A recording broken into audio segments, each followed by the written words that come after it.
What up, my freaks? RuinusInsight here with part 19 of my Total War Warhammer 3 modded Imrik Immortal Empires campaign. I pressed all the wrong buttons. Anyway, so as we saw last time, Clan Moors has been destroyed, Nagaron has fallen, the capital of the Oracles of Tzeentch has been taken, and just generally speaking, a pretty eventful episode with lots of gains. And this time around, we'll be pushing into Dwarfen territory, although about half of it, or perhaps more of it, is now ours, as in fact the dwarves just took advantage of the fact that we were running down their enemies to take a few free territories, and we'll do the same to them. Karazakarek, you really shouldn't have betrayed our agreements. We were going to let you live at the start, but anyway, we also burned Thorgrim down last episode. In terms of what we gotta do this particular turn, I don't think that there is much, if anything. We do have two potential, I believe, attacks on us, as we have a pile of Norskins under Hamathane Frost moving towards Tor Anrock here, as well as a pile of rats.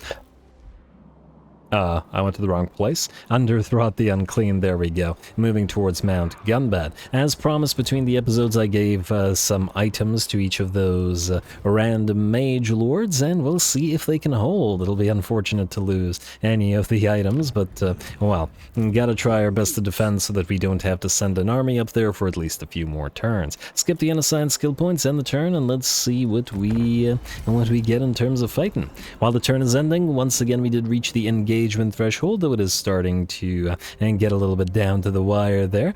So this will be an hour-long episode, and the engagement threshold still stands 350 likes and 50 comments, and the next episode will be an hour long as well. Alrighty, so Throt is attacking us with honestly, not a crazy army or anything. The artillery are going to be annoying to some degree, but the vast majority of the army is composed of Skaven slaves, which shouldn't actually be of any kind of issue. Away we go.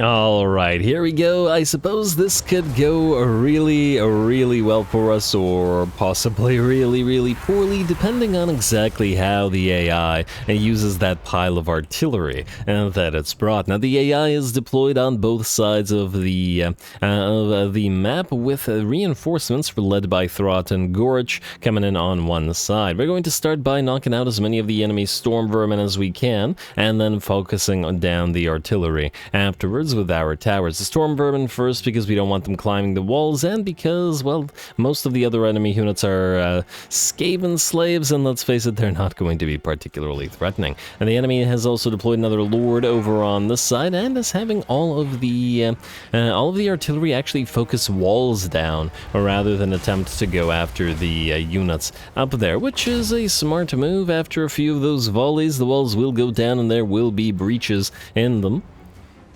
Though, will there be enough units to actually make good use of that? I guess we will, I guess we'll just have to see. Anyway, and just a little bit of bombardment exchange. Our towers firing upon the enemy units, the enemy plague claws firing upon the walls, which is going to last a fair bit. And here, we're actually not really focusing down the Plague Claws specifically, but once again, just trying to destroy the enemy units as best we can. And the thing is, the Plague Claws are numerous enough in SFO with their increased numbers that it's rather difficult to actually bring them down quickly. Yeah, the towers will eventually bring them down. However, it's probably a better use of our time to destroy the enemy units instead, especially as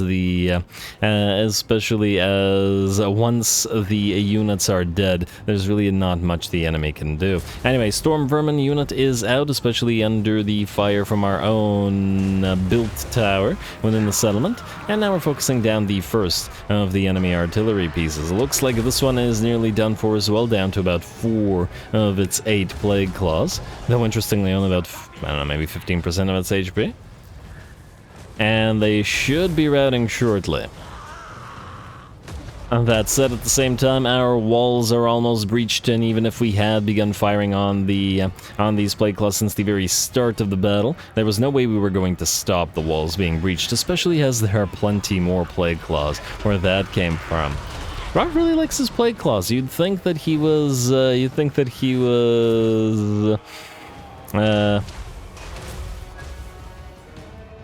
Skrulk. There we go, that's the one. It's a little too pestilency. Not enough rat ogres, but all good. All good. Down go the walls. Actually, maybe one more volley. Alright, one more volley. Probably this one. Okay, now one more volley. Alright, there we go. Down go the walls now. Huh, I see a few of the, few white lions behind the wall dead. I wonder how they died. Did the debris from the wall actually come down on them? Go figure. Anyway, we're going to move Morella, our mage, out, and we're going to cast our Fiery Convocation. Keep in mind, this is not a bound Fiery Convocation, not from the Ring of Cain, but rather a Fiery Convocation actually cast from her lore. She is level 11, after all. And that's a big old line torn through the enemy Skaven slaves. We've got, what? 423 kills on her from that particular ability, or that particular spell. Not too bad. Out here, the enemy are moving in, though the Storm Vermin are in pretty bad shape, and frankly, the Marauder horses are as well. And it's doubtful that the enemy will have enough massive units remaining to actually do anything about any of this. Which is hardly surprising. The AI is notoriously bad at sieges. The only saving grace it has here is the sheer pile of artillery that it has, but will it be enough to actually make a difference? I guess it remains to be seen. Walls are breached in both places. And the catapults are still firing. Oh, they're actually firing on the tower here. Good job to them. I rarely see the AI do that. Perhaps it should be firing on the towers outside of the walls instead of on this tower, but maybe it thinks it has no chance of knocking those towers down. I'm not entirely sure. What I am sure of is this particular wall, by the looks of it, will have won the battle, and the battle will be decided the real battle, the entire battle, I should say, will be decided over on this side. Looks like some Skaven slaves have climbed the walls. We have a limited number of spears up on this side, mostly up here just to have the towers firing, and since they've stopped, we've sent up our units of white lions, who are going to axe their way through those Skaven slaves and keep the towers focusing the enemy down. And the second bound chain lightning comes in from Morella, and that's all she got in terms of those. Not really a crazy amount of damage out of them, but a little bit more damage to the to whatever units she was able to hit. Gorge and Throt are the big threats, and they've made it in, but we've got a pretty good set of archers here. We got 2 archers back here, we got another unit up here, and we got 2 more archers heading towards the Victory Plaza, where hopefully they can fire down, depending on where the enemy actually ends up. It's not like these archers were needed over here, so we're diverting them, as, well, this portion of the wall is pretty much cleared, and the Soul Grey Seer can be killed by the Noble, which is over on that side. Frankly, probably could have not even bothered keeping the Noble over on that side and just left him out here to potentially fight Throt. We've seen the even low-level Garrison Nobles do pretty well before, like that one battle long ago against a Chaos Lord, where the Noble was surprisingly able to defeat him. Though that might have been luck and a little bit of help from the spells, we do have Apotheosis available on Morella, so it probably would have worked. Anyway, out here, it looks like these Skaven slaves are still attempting to get through those white lines, though very much in vain. The white lines absolutely slaughtering their way through them, and by the looks of it, a chieftain has come up here to try to help out. And they'll certainly need it, though the armor sundering effect of the white lines might enable them to deal with the chieftain as well. Nice little preview of our white lion aspect of the white lion army, not counting the war lions and the war lion chariots. Alright, and Throt has made it in, leading rat ogres as he is supposed to do, and is now being pincushioned by all of our range units and is quickly dropping to about half HP. The spears are unfortunately having a pretty bad time, and the sort of animations of the Brood Horror are keeping a lot of arrows from actually impacting Throt, which is good for him. And he's going to charge through those spears and move towards our archers. We're going to actually have to continue focusing him down and let Morella block him. On the bright side, the animations of that brute core won't allow him to move through our lord, so even if she does take damage, this will allow us to pincushion Throt all that much longer. Gonna get a cast down, and Apotheosis, I believe, and Throt will drop to combined fire from 5, I believe, units of archers. And we're now able to switch both to the regular Rat Ogres here and to Gorich, who is busily obliterating some spears, but is once again a pretty huge target. Similar to Throt, and his animations aren't quite as crazy as a Brute Horror's is. Or are, rather. Although he does still have a sort of a leap forward, it doesn't happen often enough, and he will get focused down as well, rather shortly. Down to 15% HP. And the spears are routing, but they've served their purpose. Morella will block him once again as she did Throt, and he should drop as well. All the clanking sounds of his machinery. Though he doesn't quite love it as much as we do as he spins to lose, and both of the enemy biggest threats are out. More Rat Ogres are heading on in to try to attack the High Elven Archers here, and we got some Doom Flayers who have made it into the settlement as well. The balance power remains at about 50%, but the enemy is very quickly running out of units. Another fiery convocation comes down from from Morella, moving through the line of Skaven slaves and forcing 2 of them, or perhaps even 3 of them, to rout. Out here, looks like the chieftain, just like the Skaven slaves and whatever else made it up here, has lost the White Lines, who have very bravely held that wall even while under fire from the enemy artillery pieces. The Rat Ogres are pretty much done for, focused down by Morella and the archers, and only this unit of enemy Doom Flayers will remain. Morella gonna run towards them, back to nearly full HP now that she has spammed Apotheosis a little bit. And similar to what she did to Throt, we'll try to block off the Doom Flayers to allow us to focus them down a little bit more and with our range. Plus, the Doom Flayers shouldn't be particularly threatening to her whatsoever. And even if they were, they wouldn't be so for long, as they are now wavering under fire. Spears are coming in to block them off from behind, and it looks like they will chain rout. With the fall of the Doom Flayers, the rest of the enemy army will shatter, knowing that they cannot win, and the battle will be ours. Out here, the Noble has pretty much defeated Fabrigir the Grey Seer, probably with a little help from those White Lions. And there we go. Very nice. And still had plenty of full HP units. Certainly took 1, 2, 3, 4 of our melee units down and 1 of our archers, but, well, we were still going. And we still had a little bit of mana available as well, and Morella was just fine. And it looks like most of the enemy army will be destroyed. The Chieftain gets run down by Morella, the enemy Grey Seer gets run down by the Noble, and the heroic victory is ours.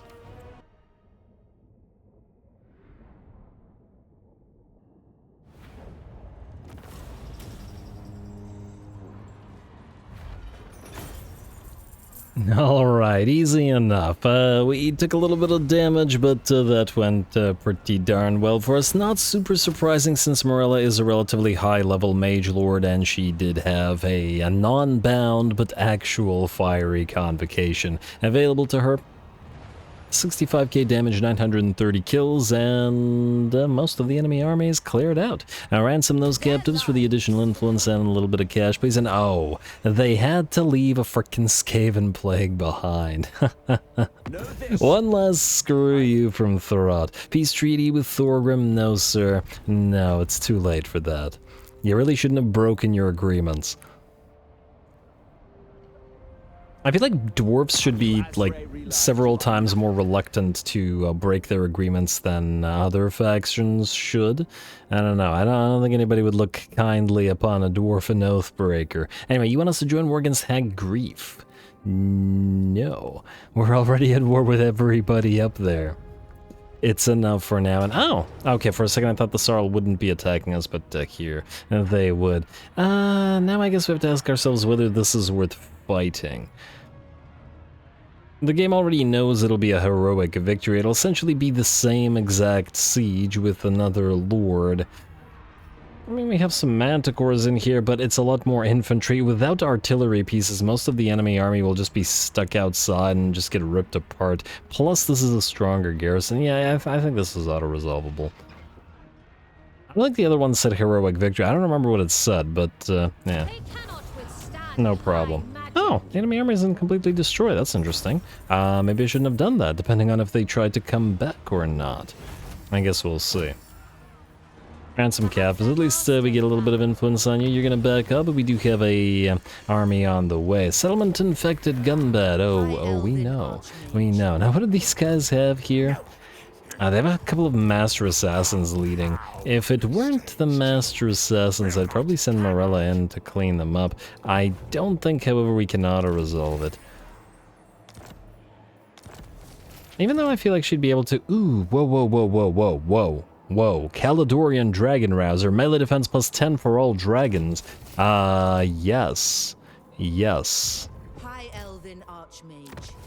Where do we put you? Enemy hero success chances, solid ambush defense chance. Good against the rats, but, well, I guess we'll be fighting Ikit eventually. Guess we lose the Bard and give it to one of the heroes instead, or the Raven Keeper. Raven Keeper does combine with the Scout, though, for a massive amount of line of sight, which is good for Imrik. I'm gonna say lose the Bard and gain the Caledorian Dragon Rouser.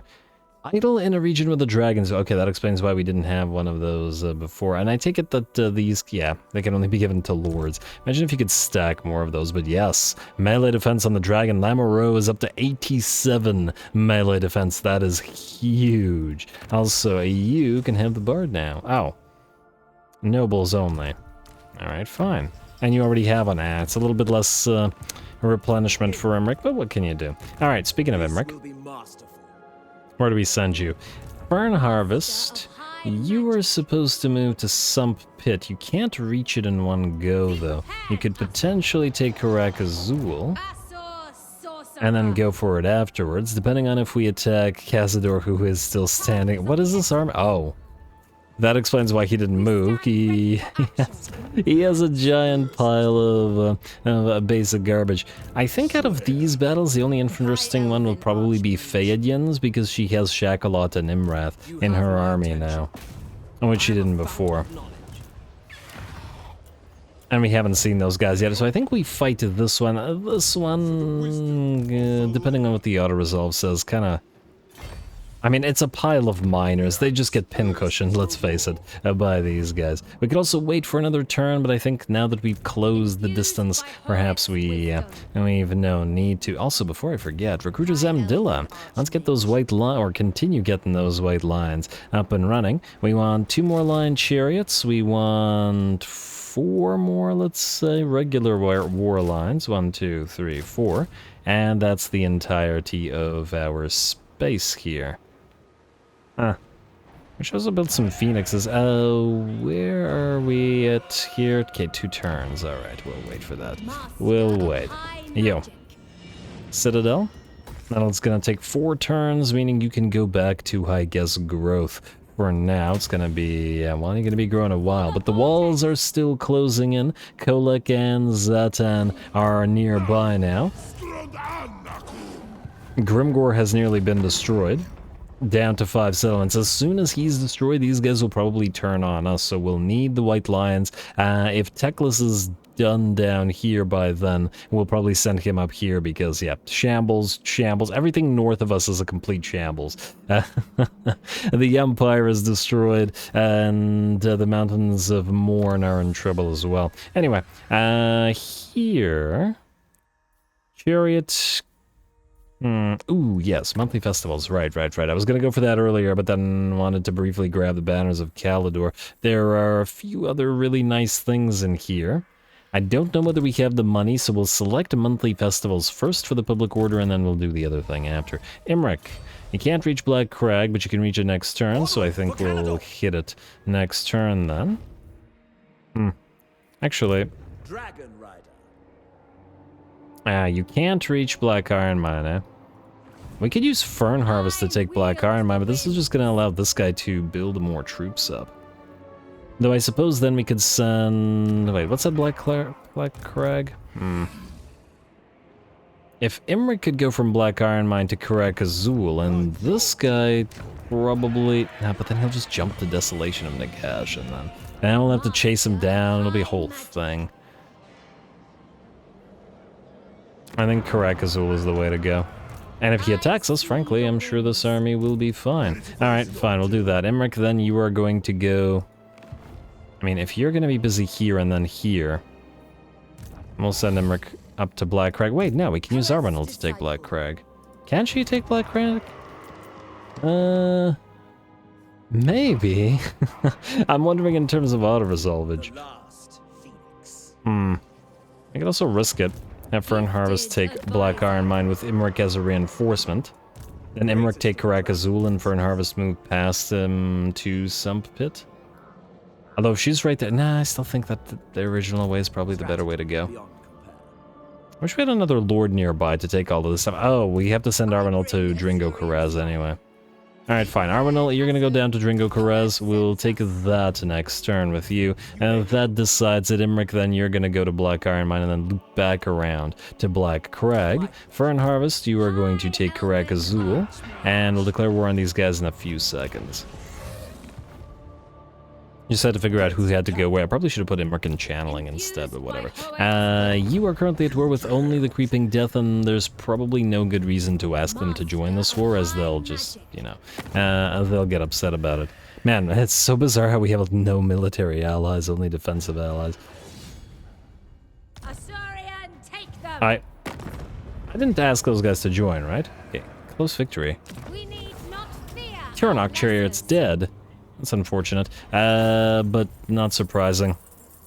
Unfortunate, but not surprising. We'll leave them dead. We're going to replace those with the Thilmar Chariots anyway. Occupy the place.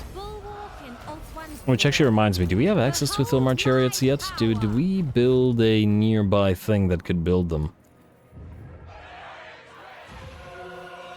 A little bit salty about that chariot dying, but whatever. Whatever.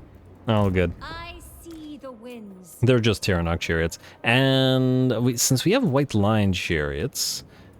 Yeah, we do have the Thilmar Chariots anyway. And they're actually, at 282, they're not that much more expensive than Tyrannoc Chariots. Granted, Tyrannoc Chariots are missile chariots and a little bit different from the Thilmar Chariots. And I guess then we have to ask ourselves, do we need the Thilmar Chariots when we have White Lion Chariots as an option? And frankly, the only reason I wanted Tyrannoc Chariots was just, you know, because we hadn't used the unit yet, but we'll see. We'll see. Either way, Fejin, you're about to actually fight Larithiel. I don't know who you are. Oh, right, you built a couple of Silverin Guard. That's fine. What we also want to do is switch to rebuild Lost Splendor here and then delete these two buildings, because otherwise the growth is just plain too slow. We're going to have to deal with it. Melendai.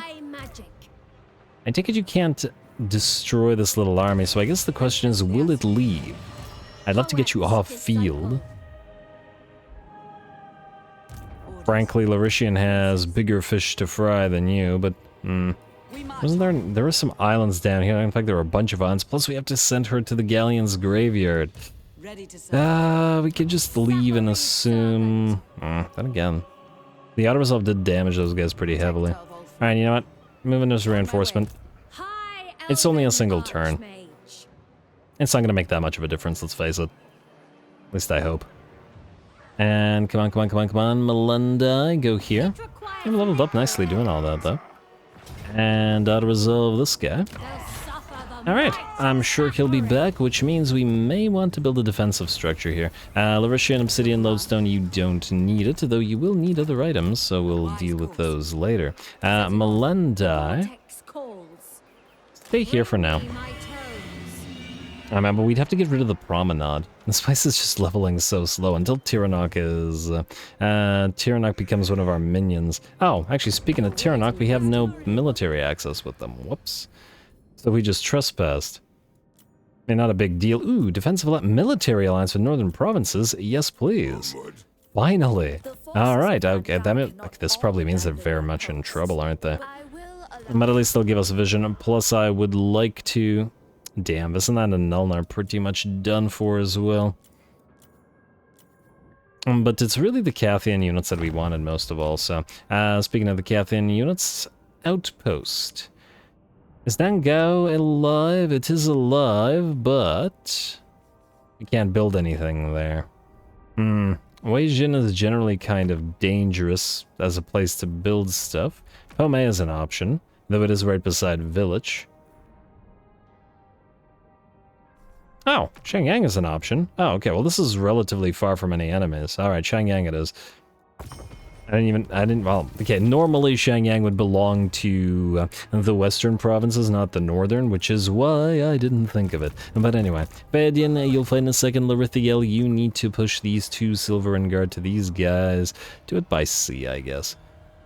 We can meet up via sea. At least this way these guys won't whine about us trespassing. Which will piss off the other elves, which will probably reduce our chances to confederate. To some degree. Crown Helibron. There's probably no way that she's actually willing to fight Arathon, but... move this way to attempt to intercept, because we can hit the Blacklight Tower either way. And where are you going, sir? I'm down here. Still don't have the Temple of Cain, which is... so you're making me nervous. Please don't occupy that place. You, Belharathoi, can move into Noble Prestige. Speaking of Noble, let's get you leveled up, sir. I guess we could start moving through logistics to get experience of years and then favored by whatever. Also, are you on your chariot? No, you're on a Great Eagle, which is, yeah, which is needed here. What do we have in terms of defenders here? Pyrrhic victory casualties high. They got a few things. Oh, wow, like half the army would die. Huh. Alright, we might fight that, or we might just build some siege stuff and just auto-resolve it. I'll think about it.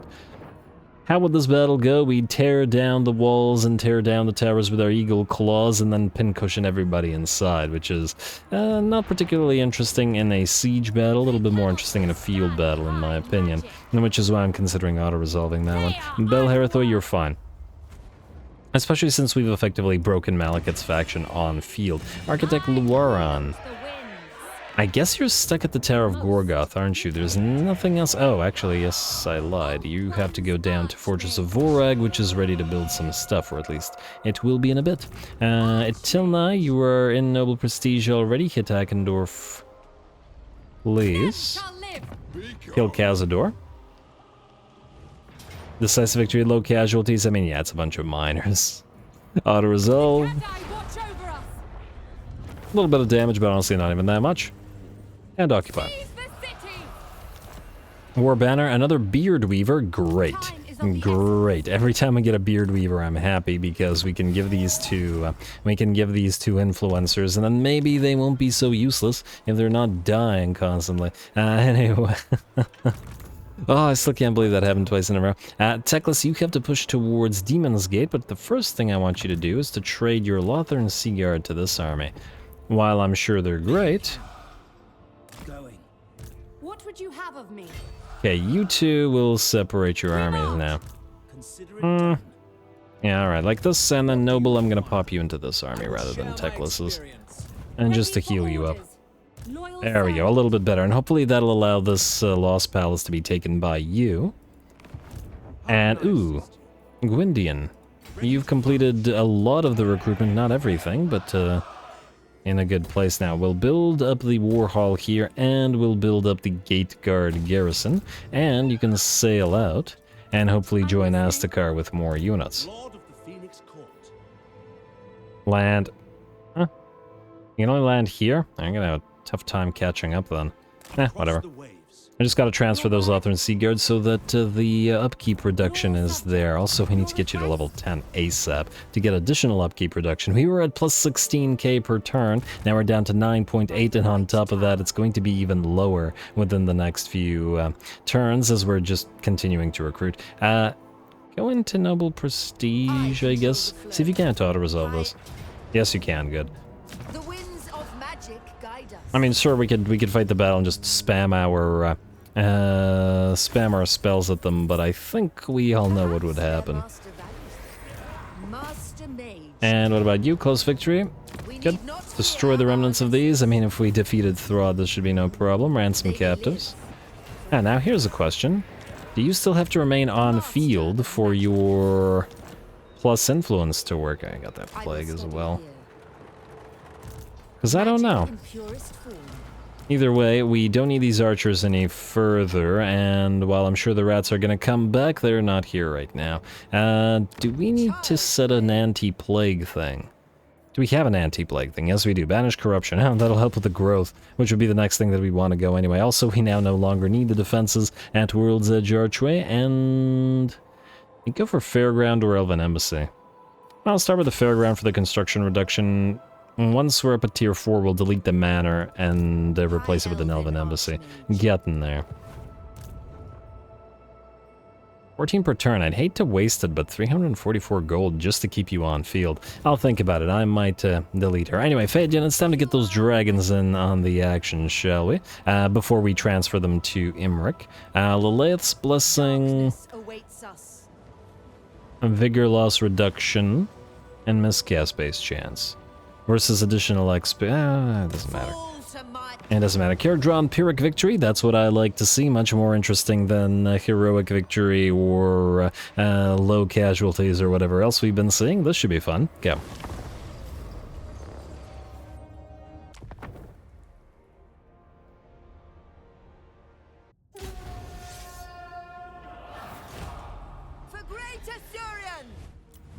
Alright, here we go. Probably a rather small fight, but oh well. Not a big deal, I think, and especially considering this episode will probably have quite a bit of smaller auto-resolve battles, as we do have to destroy Karak Azul, and they have no defenses, but it must be done, and we gotta enjoy those battles that we can. Plus, it's exciting to see SHACKOLOT in action, our soul Black Dragon plus Imwrath, and the Eternal, our superpowered Star Dragon. 880 weapon strength, armor piercing, armor sundering, tons of armor, massive stats, HP, etc, etc, etc.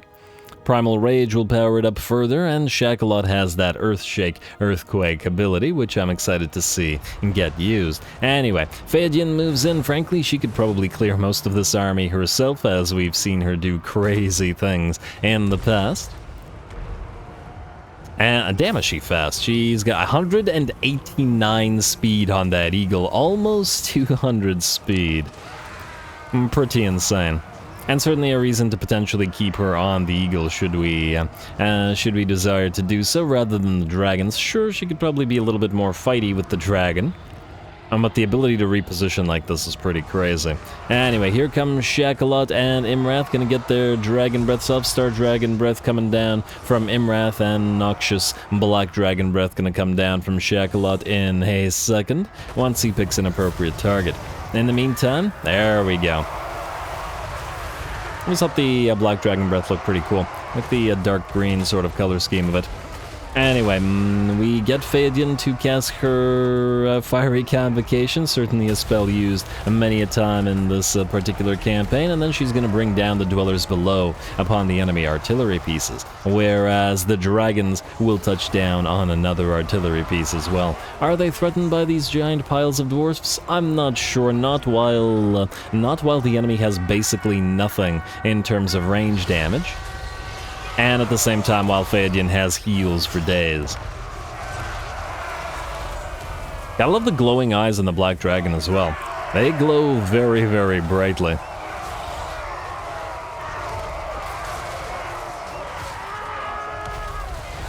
Considering that SHACKOLOT is supposed to control undead, it kind of feels appropriate. Ooh, and there we go. SHACKOLOT uses his explosion ability. It doesn't actually seem to explode all that many units near him, but he's quickly ramping up in terms of damage. There we go. 25k. And it's climbing very, very high. Probably still a contact effect to the explosion or something on top of the Shield of Thorns, bumping up his damage as well, if Shield of Thorns registers damage for the particular unit. Anyway, SHACKOLOT will jump on forth and will get hit by some Slayers, but I'm sure he'll be fine. Once again, we've got heals for days, and we got damage reflection on that Shield of Thorns. Imwrath is doing well as well, but unlike SHACKOLOT, focusing down piles of enemy units, Imwrath is using his massive amounts of damage to go after the enemy lord here, although killing off a few Slayers, Miners, Dwarf Warriors, whatever it can reach as well. It can handle several things at once. Shouldn't be too much trouble. Out here, we've also moved in our noble as well as some white lines, Rahagras Pride, to face off against some dwarf warriors. This may be a show for the dragons, but just as last battle in that little Skaven siege, we got to see the regular white lines fight. Might as well watch some war lines do their thing, as our white line war line army will be up within the next couple of turns.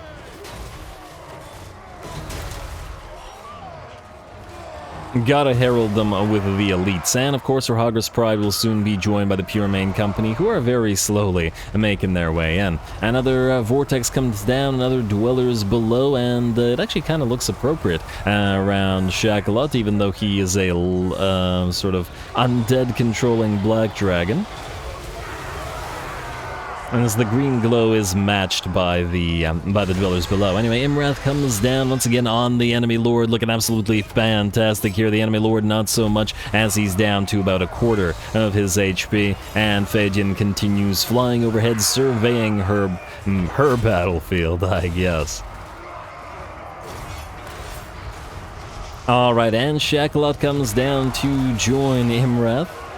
This will probably be the only time we have them fight together with Fadyan, as we will be sending them to Imrik's army rather shortly, and Fadyan will be commanding the white lines. I'm, say, 80% likely to put the sort of life dragon in Fadyan's army. I don't know whether we'll keep it in her army, but it's certainly a decent place for it, at least for some time.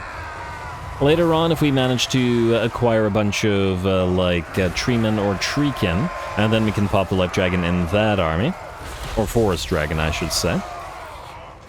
But for now, it'll find a nice place here. Or not here, in Fadyan's army with the other white lines. Anyway, by the looks of it, the enemy dwarfs are pretty much done, and only the Grudge Settler Slayers will remain. We're fighting the Pure Main Company and Rahagras Pride, and we're going to back those off, while Fadyan joins the fight on her Eagles and starts making them bleed. Which actually should be fairly effective against Slayers as well. Here comes Imwrath, gonna touch down and crush a few Slayers. And SHACKOLOT gonna come down as well. There we go, these guys may be unbreakable, may be getting a few death blows off, but with the sheer amount of healing and damage output that Fadyan can muster, they shouldn't be of any threat at all. Really, the only threatening thing here was the Dwarf Lord, because he was an unbreakable single entity. But I imagine after Fadyan had cleared out to the enemy sort of infantry lines, we could have sent in the Noble and Rahagras Pride and the Pure Main Company to deal with them. But I just really wanted to see these two dragons debut. They've been waiting for their chance, and they're the most elite of the dragons available to us. And it's nice to see just how much work they can do by themselves. And there we go with that, the last of the Grudge Settler Slayers gets a run down. The Noble takes one of their heads, and the very last one gets absolutely bitten in half by Imwrath the Eternal, and the battle's ours. Very, very nice, Fadyan, and everybody's at full HP due to her healing. And just to add a little bit of injury to injury, even though this is a settlement and the enemy army will be destroyed, we're gonna touch down and rip that Thane apart as well. Well done, Imwrath. You're so cute, you get pets.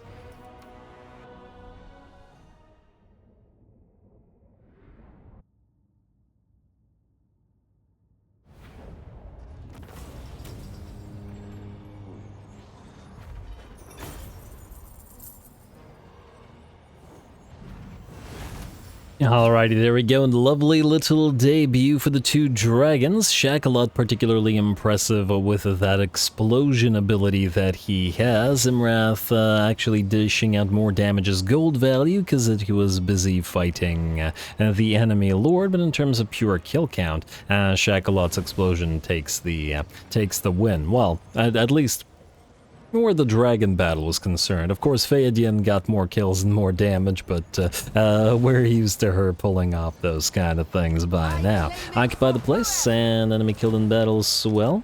Dwarfen Dread indeed. And another Beard Weaver, yes please. Never have enough too many. You can never have too many beard weavers. That's the one. Demolish building. Immediately build the haven. Though I wish it wasn't so expensive, but whatever. And then we'll have to move down to Black Crag. And of course, all of these armies will have to meet up and swap units out, as we're gonna need a little bit of a retrofit. Next up, we have Belhareth. Belhareth. Just wait. Wait until we're done with everybody else. I still haven't decided. Influencer. Do we risk you hitting the Veil of Woe again? Give it a try. Hey, success. You didn't fail for once. No Ithilmar Steed for you, though. Yeah, I was about to say yes to secure influence, but you don't have it anymore. Is there anything that'll help you on field? Like, is there any point to saving...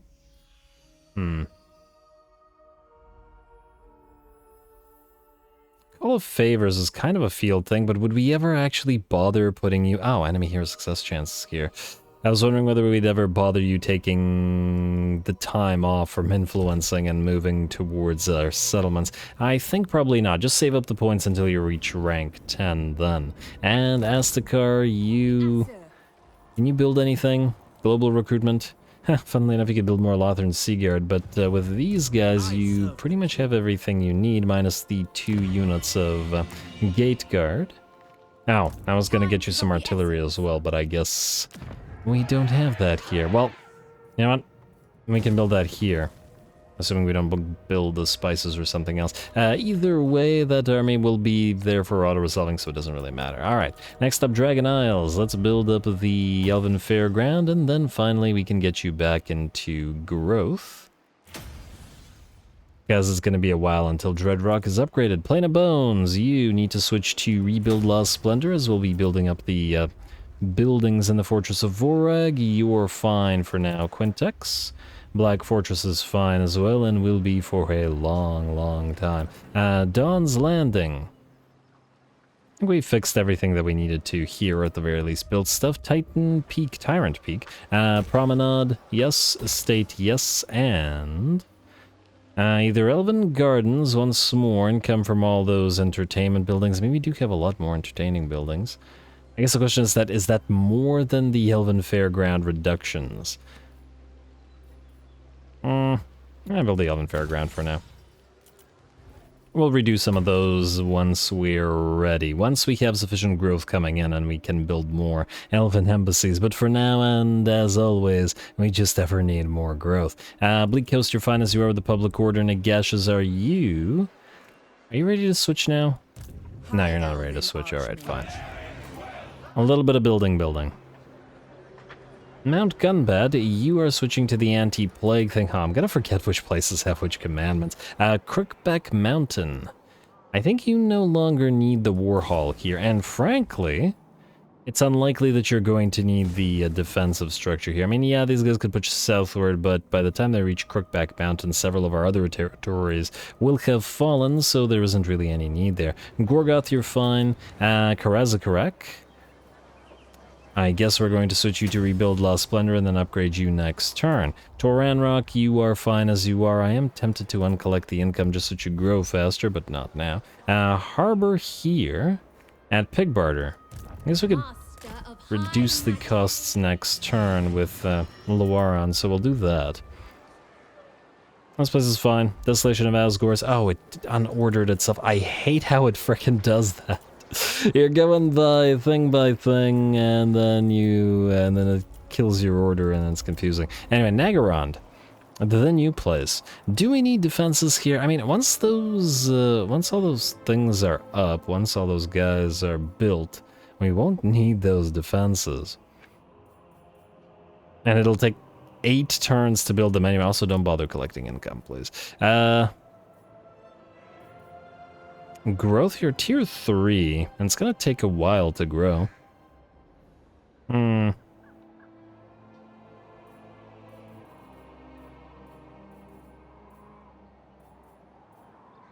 I was wondering whether there was something else that would be good here, but no, probably not. You know, just build the stone walls for now. It's a little crazy, but we could delete it after we've essentially cleared out a few more enemies, or maybe taken a few territories here and hopefully traded them to some things. And hello, I see the Wood Elves are marching towards this place. Nagarok, yeah, let's just build a temporary lord there and then send it. Anybody can come back? No, we have to pay for somebody. Okay, well, we're not paying for somebody with influence, that's for sure. And, oh, damn, you guys are expensive. Wasteful. Income post-battle loot, ill-prepared, campaign line of sight. Oh, that one's not bad. Let's do that one. Yeah, 2,000 gold. Just to recruit, but oh well. It's just that Belherothoi is busy, and I'm inclined to say she can continue sieging until next turn. Better use of our time. And then a battle which the enemy would have no chance and would just get obliterated in a siege. Alright, the rest of that looks good to me. There's probably, or there were probably at least a few more things we could build, like here in Karakazgal. And Caledor, you're fine. I mean, we weren't done with the building. I just clicked away. And the other Volzanvil, how close are we here? Oh, wait. Wait. We had enough to actually upgrade you. No. We need to... Damn it. Now we need to cancel some stuff. You. 3,200 exactly. There we go. Build up the Volzanvil. Man. The Red Territories, taking so long to build, and that's with the rebuild Law Splendor, mind you. Alright, go back into Public Order, tribute to the Phoenix King. Until we can collect income and whatever. Alright, and that's all of our cash. We're down to 58, and I'm willing to bet that our predicted income will be even lower next turn. Good that we went to monthly festivals then, because we had no money to get those sort of unique dragon techs. But once our armies are built up, we should be able to save up a little bit more again. Belherothoi, oh, they're going to attack you in the field. Oh, I was not expecting that, but I am very pleasantly surprised by it. This one we will fight in the field. Well, it probably would have been quite boring on... as a siege battle in the field, it should be pretty fun, especially with the much more elite units that the enemy has. Tier 5s, Tier 4s, and all against our garbageist army. Go.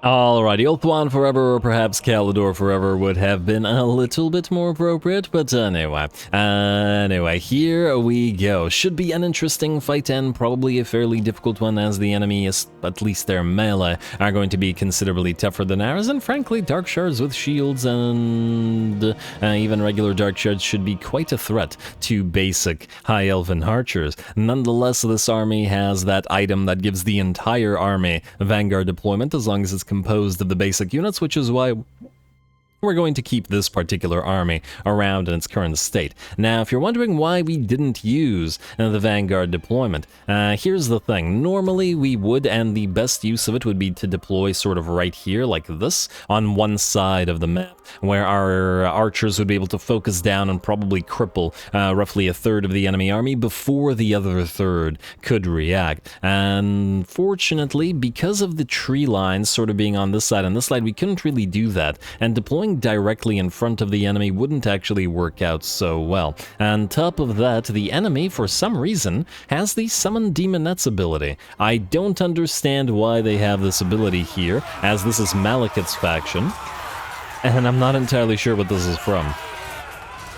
Actually, I mean, I played Malekith fairly recently in SFO, and I don't recall him being able to summon Demonettes. I don't know if this is a bug or something added, or maybe something to do with... I have no idea.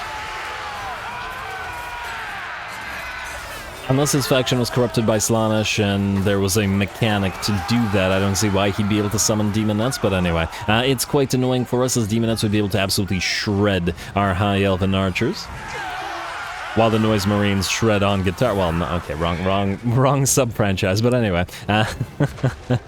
Anyway, the enemy army is moving towards us. We're having a lot of our archers, I think 4 or 5 of them, trying to focus down. And this unit of Cold One Dread Knights can't have those guys charging, as even the anti-large spears would be able to do little to nothing about them. I'm going to drop a Chain Lightning upon an enemy unit of Dark Shards here. Why the Dark Shards? Simply because they are not moving but attempting to fire at Bel Harathoin. Quite successfully, I might add. She quickly drops down to about half HP, and we're going to have to regrow her and attempt to get away from all of those armor-piercing arrows. Even though we have 95 armor on the Moon Dragon, unlike the 50 on the Sun Dragon, the unfortunate access of easy armor-piercing to the Dark Elves means that every single range unit is very much a threat to her. Blackguard of Nagaron are making their way in together with some Executioners who will absolutely be able to mince their way through our units of spears. And we're going to try to block them off with another unit and hopefully get a few more volleys into them with our archers, which will at least send the Executioners running. But the Blackguard of Nagaron are hot on their heels and are able to wade into the fray. More enemies are moving in, shields up to block off our shots in a weird little column formation, but it's not really the Dread Spears that we care about. I don't know whether that was a Chill Wind or whether it was a Dark Conduit, but some kind of ability hit our lines, and more Demon Nets are on the field. Just the fact that the enemy has this Demon Net summoning ability means we had to keep 2 of our units of spears back at all times to try to deal with them, which is quite an investment for a relatively weak army. Out here, Blackguard of Nagaron and Cold One Dread Knights are fighting another unit of spears who have a fairly solid 64 melee defense. Mind you, at the very least, while martial prowess is up, which will lose in a little bit on these guys as they're nearly below half HP. That said, the Blackguard of Nagaron were positioned poorly, and we were able to pincushion them as well. Our Eagle Claw Bolt Throwers are still firing, and a big old line of enemy troops are attempting to break their way through our central spears, all the while arrows rain from above. That said, the Dread Spears and the Bleak Swords aren't really the threat, and it's the Executioners and Blackguard that will carry the day for them. Back here, we've sent our Noble away. He's got an eagle, and as we know, we like to use those eagles as assassins, and there's no difference for a lord on an eagle as well. Though the animations on the eagle on a single entity might warrant, or might be a little bit inferior to a steed, I'm not entirely sure, but the ability to reposition him really quickly sort of pays for itself. Out here we're going to get some heals on our line of spears, as at least this unit is, okay, maybe not this unit rather, is in pretty bad shape. And the enemy will activate its murderous prowess and mastery. They have a lot of units that do benefit from mastery, though fortunately, we focused down almost all of them in range. As we can see here, the Blackguard of Nagaron have absolutely ripped through those spears, taking probably almost no damage to them. 17 kills and 4,300 damage. Actually, not so bad. And these guys were softened up a little bit by the range shots, although we did use Shield of Thorns, so at least part of that might have been due to that. Anyway, the Blackguard will charge on through those spears, obviously. The spears stand no chance against them, but we got more spears where that came from. And now that the second unit of Demon Nets is done, and the enemy has no more summoning. As the spears distract the enemy Blackguard, we will fire into their backs, into their sides, fire at them with arrows from every single direction as they get pincushioned. Must be absolutely infuriating to fight like this, even if the armor is thick enough to ignore the High Elven regular archer's arrows, by and large. But the sheer amount will force these Blackguard of Nagaron to run. And they position themselves pretty poorly to allow themselves to do this. The battle is lost, they say, and indeed the battle with that is ours. We were very close to becoming overrun. A lot of our spear lines nearly collapsed. 1, 2, 3 units basically destroyed, but they should heal up relatively nicely. Our Illyrian Reavers were riding around in the background chasing enemies down, namely the Blackguard, the Executioners, and the Cold One Dread Knights, and served their purpose. Bel Harathoin got 159 kills, not too bad, though 40k damage is pretty solid, but she was acting more as a support lord in this particular fight, as we really needed those Earthbloods and those regrowths and those Shields of Thorns to keep our line from collapsing against a much more elite foe. Lovely.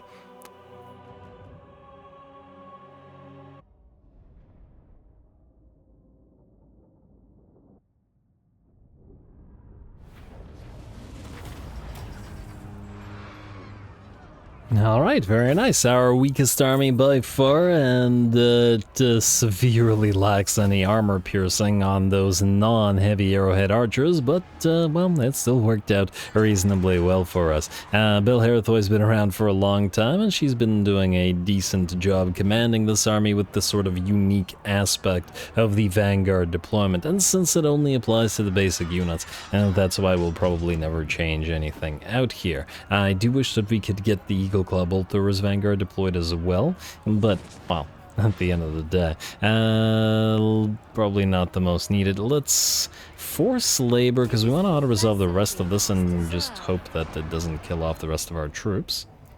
Or any of those troops, really.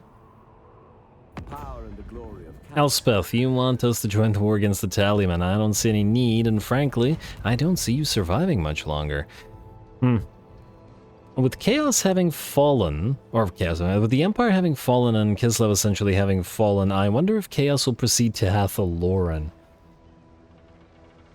I guess the Elves will just have to defend Athaloran, just like the End Times, eh? The End Times were right. Okay, nobody ever quote me for saying that, ever. Alright, trade gain, Supervisor sure, right, a Sotek, enemy killed in battle, and another Caledorian Dragon Rouser. Not on the Waron, though. We'll give that one... Okay, Rodar, you don't need the Herald of Mathlan. I don't even know who you are. Oh, you're this guy, yes. Another Herald of Mathlan. Good. Please don't tell me this guy's in range of the Temple of Cain is gonna grab it before we do. I'm gonna be so salty if that's the case. Anyway, you go right there, you auto-resolve this, and no one will die now. Beautiful. And occupy it at a higher tier, at tier 3, rather than a tier 2, which we were originally going to take it at. Beautiful, that worked out. Immediately go for the plaza and, I guess, the growth structure. And we'll wait on the Elven Fairground. Alright, province secured, Iron Mountains, indeed. Armies of Chaos are probably coming. I see one right there, Siggy, with a full set. What the heck are you doing? Kotep is all over the place, man. YMWRATH, for some reason, the Shrine of Cain, just moving around up here. Very interesting. Well, considering how interesting the Kotep campaign has been going, it's almost not surprising that he's achieving stuff. Burn Harvest. See, what'll happen is, if we try to auto-resolve some pit, it won't work. Well, it'll kill off the chariot, but I fear that it'll kill it off anyway.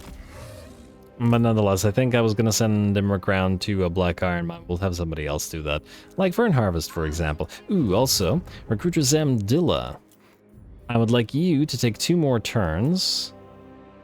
We don't really have the space. I was going to rebuild those Athilmar chariots. We could also do the Phoenixes. Or we could summon somebody else around to do the Phoenixes. Yeah, go for a couple of Athilmar chariots. Why not? I build 3. I only had the 2 Tyrannok chariots before then. Build 1 Tyrannok chariot. Unless this one dies, in which case then don't build the Tyrannok chariot. And I'm still going to auto-resolve this either way. Yeah, it's gonna kill off the chariot. The thing is, the auto-resolve hates these. Oh, I wonder if it'll hate the Warline chariots or White Line chariots and the Athilmar chariots. Auto-resolve it anyway. Are they against this? And we got a Talisman of Preservation, though, so probably worth our time, and occupy the place. Oh, lovely. Enemy killed in battle, Another Beard Weaver. Those are for influencers, and Talisman for Fern Harvest. No. You're mostly here to recruit stuff, Fern Harvest. Gondel, control, yeah, sure. Another Vambraces of Defense. Damn, we're getting solid items. Karazakarak, destroyed. I guess Imrik, you're going to pick up Spite Peak. And Arwenal, you should be able to do so as well. Adringo Karaz. You're gonna get your own army soon. Close victory, but no damage, so you're gonna be just fine. Occupy. All of these places have 2 low, very, very low tiers, so... That's working out for us in terms of the auto-resolves. Yeah, now we don't need that other Tyrannok chariot here. Do we build another Athilmar chariot, or are we good? Yeah, build another Athilmar chariot. Keep screwing over our own income. Why not? Fayadien, you've taken care of Drawn. What do we have out here? Grenka Hills remains alive for a till night to take. Fayadien, you're going to move down to Black Crag. It's gonna be a long, long way around. I can't actually tell which way is faster. This way might be faster, even if you do suffer a little bit of attrition. Yeah, you'll be fine. The dragons will be fine. Plus, you have to actually get them to Imrik. There's these armies all have to meet up. All 5 of these armies have to meet up and swap all their units out, which is odd, but whatever. Speaking of armies meeting up, Larishan, do we want to take toward Ruinous?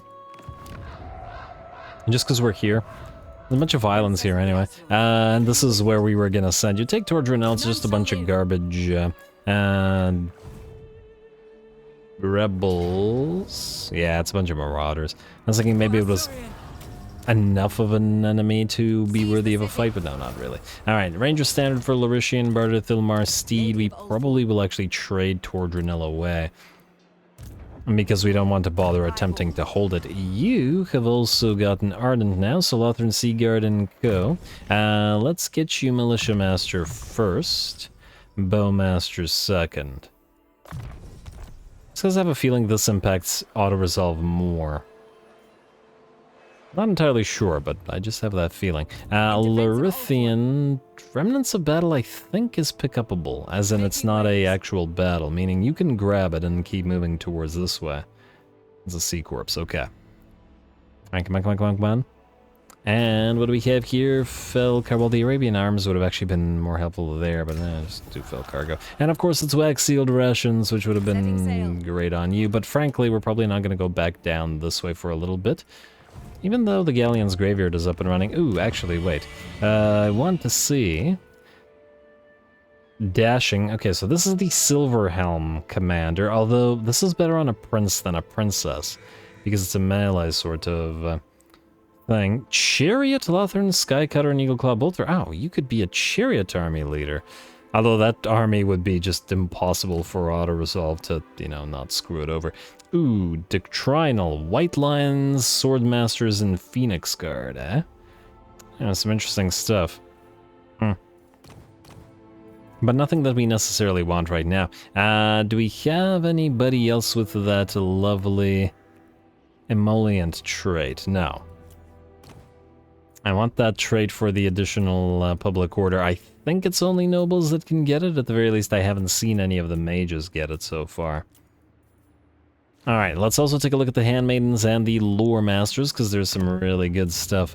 And occasionally, you are another entrepreneur. Honed is fine. Fecund is growth for all provinces, which tempts me quite a lot. Oh, resistant is quite nice. There's like a double strength version of this, isn't there? As well, for 50. Lore Masters, Athletic, Medic. Medic is great, but another Fecund, and that's it. I will think about those. For now, we're good. Arathon, Crone Hellebron, what are you doing? Wait, is she dead? No. I thought that she was... Okay, why would you do this, Hellebron? What is this? You're in March stance. She really wants to take Hagrief that much. Okay, well, obviously this is not worth our time. Or Arathon's time. I'll resolve this. Hopefully it doesn't hurt the Eagles too much. No, it barely did anything. 1,000 gold or heal to full. You know what? Heal to full because we're heading to the Blacklight Tower. And defeated Crone Hellebron. Damn. Arathon, you keep getting the fighty defeat traits. That's real nice. How hard do you hit now? 827. 81, 77, 98. His stats are fantastic. He's almost on Tyrion level stats. Alright, go in March stance. We're gonna risk it. I think we should be able to get to a Blacklight Tower, and frankly, even if these guys do sail out, they're going to get obliterated. This will fail. We'll grab this. We'll probably trade it to Nagaryth, mostly because I don't want to, you know, keep a presence all the way over here. And frankly, I was going to trade all of these things away eventually anyway. Ooh, wait. If we could trade it to these guys, we might be able to get... There was something I wanted from them. Is it Hotek's Column? Well, that would complete Nagaryth's territory. Oh, what we really wanted is Clark Carond. Maybe if we take Kotek's column, we could trade it to these guys for Clark Carond. I'd be even willing to trade Circle of Destruction for it, mostly because of the landmark. We're just picking up landmarks all the time here. Anyway, Architect Luaron, you have 2 places to be. First of all, briefly to Ruin's End. Led by the winds. A little bit of building, and like so, and you are now good, meaning you can switch back for a long time to Banish Corruption and Growth. You are now going to move to the Fortress of Vorag. Fortress of Vorag. Let's build you the theater. Let's get you the Elven Gardens, and oh, I didn't realize we didn't have any Elven Craftsmen. Nonetheless, we probably have to do some of these things, and it's gonna have to be the Grand Repository. Once again, Lore Master and Mage together. I just can't pass it up. Gotta build these everywhere. And research. Too useful. And we're going to have to level you up to the next tier, so we can't do anything with Architect Luaron for now. I would, however... Okay, Crookback Mountain. We actually have to go over there, huh? What's the cost of this? I mean, with Luaron here, it's cheap. I mean, I guess the stuff here isn't going to be super expensive. Just build a basic plaza for now, and... I mean, I guess in Elven Gardens, more nobles equals more influence equals more stuff we can do. Even though the Elven Gardens and the growth would be nice as well, but just keep building the noble buildings everywhere. Alright. Back to moving everybody around until now. Oh, I was going to have you attack this guy. Oh, it's a little bit of an army, and we are hurt. Maybe we fight this guy. I'll think about it. Let's see what else we have. Can Teclis reach the Demon's Gate in one turn? He cannot. Meaning we'll have to wait until next turn, keep moving. And they are starting to build some defenses up, and ooh, we got some Chaos Knights, we got some stuff, and our army is weakened since we lost a bunch of units. But nonetheless, we should be okay. Alright, so I would like you to move here, and I would like Gwyndian to follow, but also to trade these Lothran Sea Guards so that they're less expensive. Time is of the essence. Like so. Beautiful. And we're probably gonna have to get Gwyndian out before he gets killed. Now you, Crocky, still haven't taken the Temple Avenue of Gold. Okay, Kairos really needs to be gone. I mean, we've basically destroyed his faction, but he actually needs to get off of the map so he doesn't use his annoying stuff. Skaven Plague is still up and running. Do we keep Morella here? Something might come through. You know what? Keep her here for now. We'll wait. And same with Melinda. And just wait. We'll probably delete you, but for now we'll keep you as you are. And Veil of Will, let's go again. And failure this time, but we're used to it on those influencers. You be careful, buddy. You might become Belidna the Failure. It's happened to better than you. Arguelon's willing to trade. Yes, please, Arguelon. Why, thank you. That's sweet of you, Durthu. Alright, Khemri, no. No, they're fighting the Cult of Sigmar, and the lizards probably all hate them, so let's not risk it. Oracles of Zinchuan Peace, hardly surprising. Clan Angrand. They hate our allying with Tolzin and Arguelon and Karazakar and destroying Karazakarak and Karak Azul. That's not gonna happen. Alright. Alright, do we do a little Orky fight here, or do we... that we can get another better fight somewhere? Just taking a look around where... well, we could attack with Teclis if we don't bother with that little fight. Now, this might actually take some work since there's a lot of stuff in there. And the enemy's probably going to build some stuff. Yeah, I think that'll probably be the better fight. And no, we have not yet seen enough of Teclis, at least in my opinion. So, yeah, alright, let's auto-resolve the orcs. And frankly, I don't even actually care about these guys, it's just that we can't leave them here, you know? Oh! Huh, I just realized something. What'll happen is it will attack this guy, he'll move away, and we won't be able to chase him down because the zone of control at Varenka Hills unless we sack it. But will we then have enough movement range? I don't know. Okay, I guess we'll find out. You. We have Renown and Fear and maxed out. Let's get you loose and all the Lothran Sea Guard. Favorable wins for you. Armor, missile strength, missile resistance, that should certainly help with your auto-resolve capabilities. Metal Mage, final transmutation of lead. Transmutation of lead and... max it out. Probably not going to need it, but just here. Replenish troops for you. We do want Retinue Physician ASAP, but we also want to save points so that we can get into Hawkish Precision pretty much immediately. Then we can save those points. You are currently at war with... Yeah, we're not going to ask Clan Angron to join this, because they don't like us. Declare war. Don't call your allies. Oh, he's actually willing to fight, but it's low casualties, and I think Teclis's fight might be a little bit more interesting. Or do we want to see piles of Lothran Seaguard obliterate orcs? I'd go for it.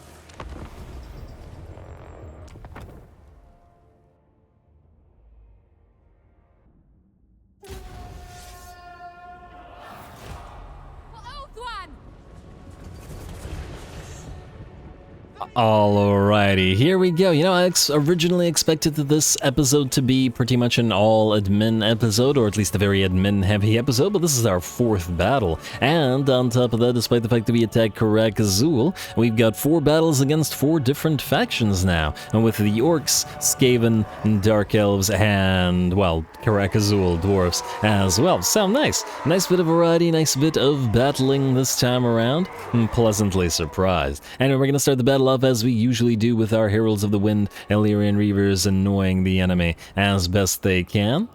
They're going to get hit with a little bit of Vindictive Glare from that Goblin Shaman and probably lose a few of their models like so.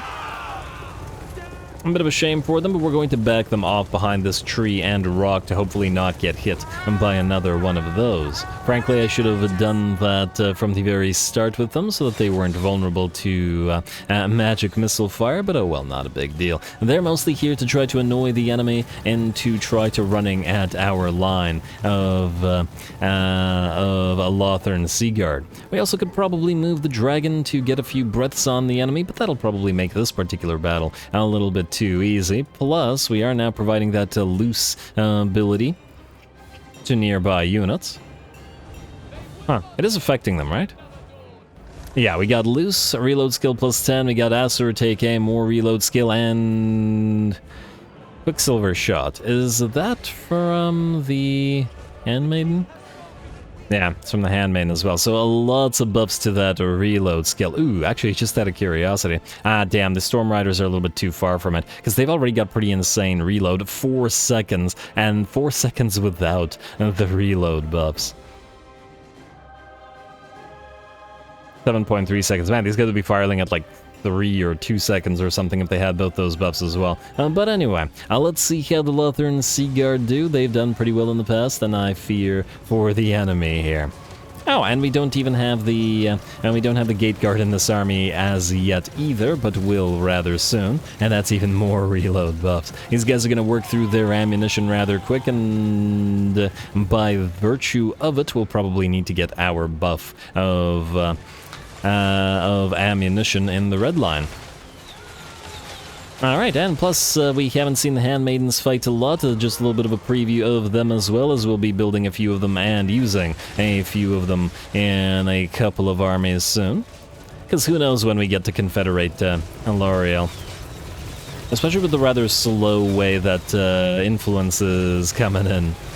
At least at the current time. Though that'll kick up as we move along and get more nobles and such built up.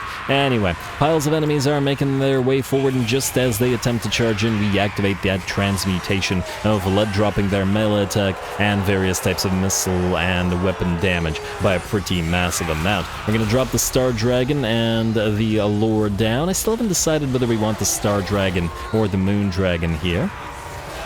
Both the Moon and the Stars kind of make sense for a sea army, don't they? So that makes me not entirely sure. I do think that the Sundered Armor from the Star Dragon is quite valuable in this particular force, which is why we've kept around the Star Dragon. At the same time, we don't want too many star dragons. On the other hand, with regards to moon dragons, all of our mage lords are going, well, with the exception of those that will stay on their eagles, will be using moon dragons because they can only use moon dragons, I believe. So there is that to consider as well. As only princes and princesses will be using star dragons, and Arathon, for example, is on his griffin. I do like the variety that we're getting in terms of their mounts as well. Anyway, by the looks of it, the orcs are in pretty bad shape. Our Sea Guard army, unbowed, unbroken, etc. by the charges of the orcs. The Black Orc Big Boss getting absolutely wrecked by the Star Dragon here, and has also even had a final transmutation dropped upon him, preventing him from moving, dropping his melee attack by a massive amount, and dropping his damage as well, or giving or doing damage as well. There we go, Biggins and regular orcs and tons of boar boys still attempting to find purchase on the Lothern Sea Guard, but the melee defense is just too high at 77. Their melee attack may not be super high, but there's no way basic infantry without black orcs are going to deal with that in any manner. Anyway, with that, by the looks of it, the enemy army will shatter and the balance of power is ours. Since while we have 3 technically Lothern Sea Guard armies, this is the only one that's actually going to fight, as the others are auto-resolve armies. I'm interested to see what heights we can take it. It might actually get a little bit weaker as we put 3 more Illyrian Reavers in this army, but this is also the army where we're going to keep our Illyrian Reavers, and, well, they can chase stuff down and add a little bit of interest with regards to some skirmishing, and allow us to keep this army with no artillery, which I would prefer here, as I don't want every single army to have artillery. Anyway, we're going to do our best to chase the enemy down as best we can, but we can do it off screen.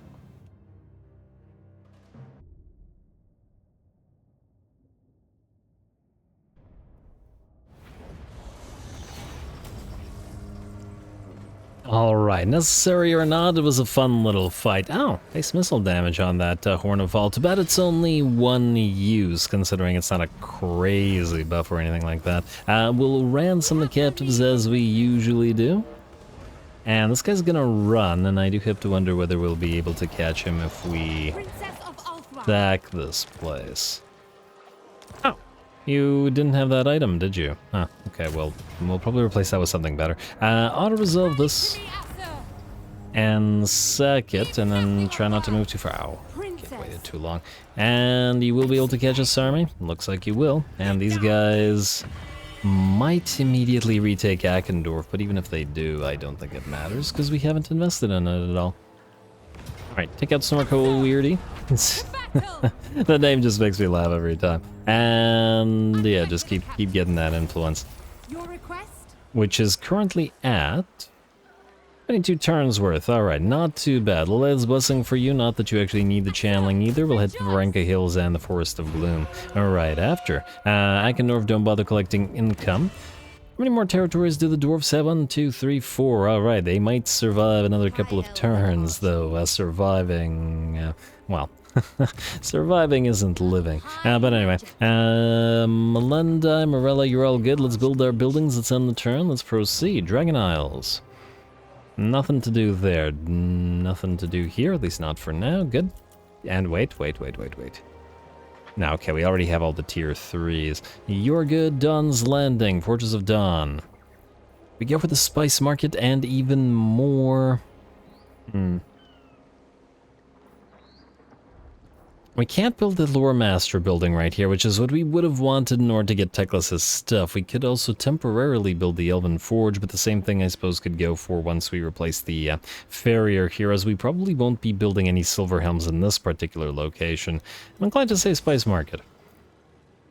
Probably the better pick. Could probably use a little public order there as well, but anyway.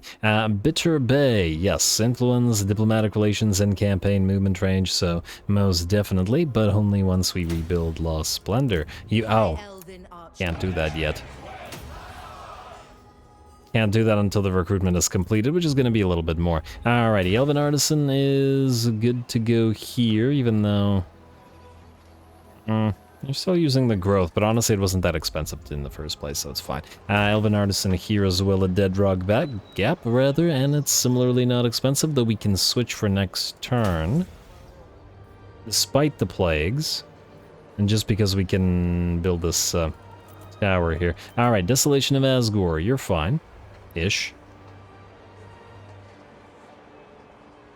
You know what? Switch now because we can build this for cheaper and we'll have to upgrade Crookback Mountain shortly anyway. Alrighty, next up we're good here. We are good here. Silver Road. Yes, Karazkarak, we've switched you, so let's upgrade you. Get those gem mines running. Collect income is happening in Toranrock. Tempted to uncollect it, but for now, until we, well, somewhat fix our money back up. Stay as you are. Plain of Dogs, you're fine. In fact, I think for now we'll switch you back to Tribute to the Phoenix King, at least for a little while. Sump Pit. Don't need that building. We will go immediately for Plaza here, and don't collect the income either. Because the income won't be positive in a little bit. Alright, you're good. Karakazgal. Yes to the other gem mine. More gem mines, great. Nagaroth. Tordranel not collecting income. Vol's Anvil. Alright, so we want the iron smelter and we want the homestead. And just for the additional growth. And a marble quarry at Nagarond, good. Does this reduce construction time? No, it doesn't, but it does reduce construction costs for province capitals faction-wide. Man, we have so many territories where we're not collecting income, but they just need that public order for a little bit longer. We'll deal. More growth out of those grazing pastures. Velea's Sorrow go for the colonnade first. Frankly... don't get rid of the Elven Artisan. We'd end up eventually rebuilding it. Oh, but we need growth and a colonnade here. Damn it, alright, fine. Rebuild the Elven Artisan. I lied. Iron Coast. Yes to the Artisan and yes to the Colonnade, and that one was simple. Next up, Rakdo Gorge. We'll upgrade you and stay in your current commandment. Dringo Karaz upgrade and go into Woodsman's Hut and Promenade. I guess we'll be taking Spite Peak next turn, meaning we could reduce this. Save a little bit of cash. I don't mind that, and that should be pretty much it. Alright, or at the very least, I'm not willing to look through anymore. So skip, including the outpost stuff. We will, however, not skip the monthly festivals and instead go for... Campaign movement range for armies 10%. Upkeep production. I'm going to say campaign movement range. You can never have enough movement range. Best thing to stack. Alright, and turn. Alright, and by the Disciples of Hasha too. We're gonna get into a war with them now.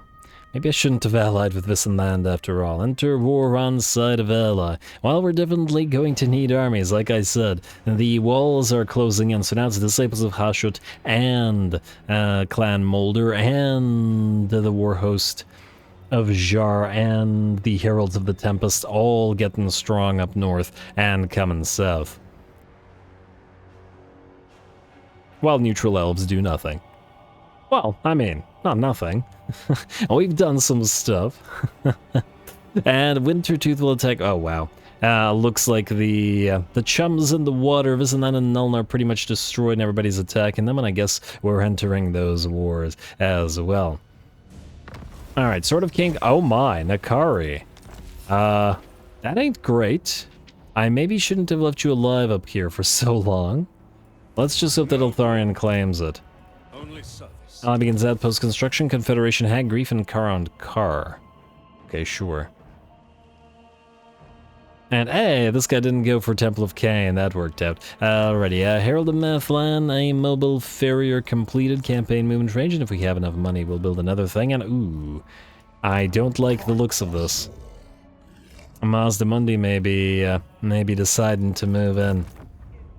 But oh well, not much we can do about that. Anyway, let's ascend... Wait, can Fern harvest? No, she can't, alright. Imrik, I assume that you can. Alright, you can reach Spite Peak. Oh, wait. Arwenel can reach it as well. Okay, wait. So the way to do this is this. Arwenel, you're gonna go. Imrik. It's time to swap stuff. Let's... do... You know what? There's going to be a bunch of unit swapping to do, and I think I'll do this between the episodes. Like, most of Imrik's army is going to go to Arwenil, and she's going to start preparing for the Fire Army together with Michaela. I wanted to knock out the dwarfs in this particular episode, but by the looks of it... Wait. Are you able to reach a forest of gloom in one go? No, looks like we'll have to go around. Anyway, I wanted to knock the dwarfs out this episode, but by the looks of it, we'll have to do it in next episode, or at least complete it next episode, but they're pretty much done to this point. And we've had many a beard weaver this episode, as is appropriate. Anyway, I'll do the admin, including the unit moving around between the episodes next time. Recruiter Samdilla is pretty much done. The Lion Chariots, the War Lions, the White Lions are all good, so we'll be moving her out to transfer stuff to Phaedon. We got 2 turns until the next dragon, so decent likelihood we'll be able to get that going next turn. And yeah, the armies are marching south from the north in, well, both locations most likely, and we'll have to deal with those. And probably Mazdamundi will attack us as well, but there's not much we can do about that. Anyway, stay tuned for more Imrik. Don't forget to leave those likes and comments below, especially to Threshold. All glory to the algorithm. And thanks for watching.